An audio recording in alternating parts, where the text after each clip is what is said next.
Mamie, Ouais. connais-tu une histoire épeurante? Ben certain, mon garçon. Un soir d'orage, Adrien puis moi, on arrête dans un motel miteux. En rentrant, je dis au petit monsieur à l'accueil, excusez, c'est-tu à vous l'auto qui est dans le driveway? Ouais. Je pense pas que vous êtes obligé de l'attacher après la maison, il est tellement laid, vous la ferez pas voler certain? Non, c'est mon véhicule électrique qui est en pleine recharge, madame. Et soda. On était tombé sur un gars qui a un char électrique. Ah, vous savez, un véhicule électrique, ça pollue pas. C'est silencieux, on peut le recharger presque n'importe où. Ouais, pis en plus, tu l'attaches à la maison. Dans mon temps, on appelait ça un cheval. Tu sais, un genre de zombie qui va nous manger le cerveau jusqu'à ce qu'on devienne mordu comme lui. Fallait fuir à tout prix. Hé, mais qu'est-ce que vous avez fait? Adrien pis moi, on se revire pour sacrer notre camp.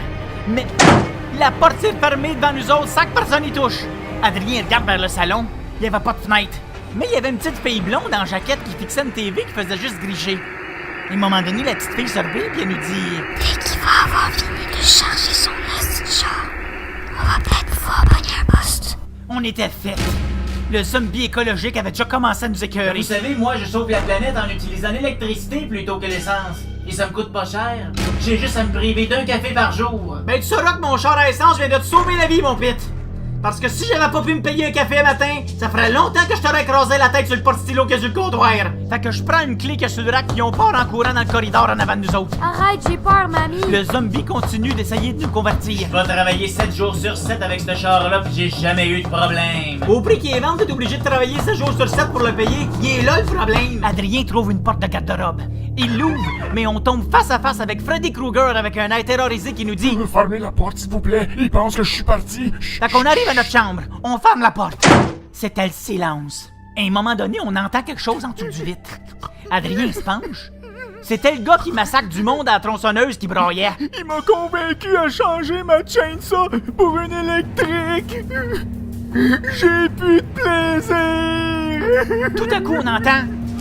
J'ai peur du monsieur à l'auto Ben, électrique. c'était justement lui qui défonçait notre porte à coups de hache en nous criant les privilèges que sa plaque verte lui donnait. Quand je vais magasiner, j'ai des places réservées proche de la porte. Ben, tu vois, moi, je vous aurais donné les places les plus loin. Pourtant, s'il y a du monde qui sont habitués de marcher, c'est bien vous autres. Avec ma plaque verte, je paye même pas pour passer sur le traversier. Je comprends, vous êtes assez fatiguant qu'il n'y en a pas un qui veut s'approcher du char pour vous connecter. À un moment donné, il est entré puis il est comme devenu possédé.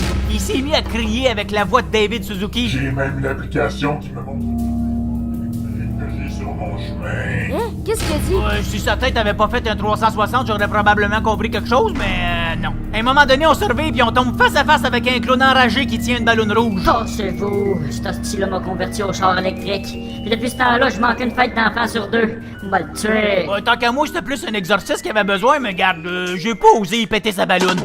C'était vraiment épeurante ton histoire, mamie. Tu trouves, toi aussi, hein? J'ai fait pipi dans mes culottes. Mais moi aussi, j'ai fait pipi dans mes culottes. Mais toi, c'est parce que t'es vieille. Ouais, t'as bien raison.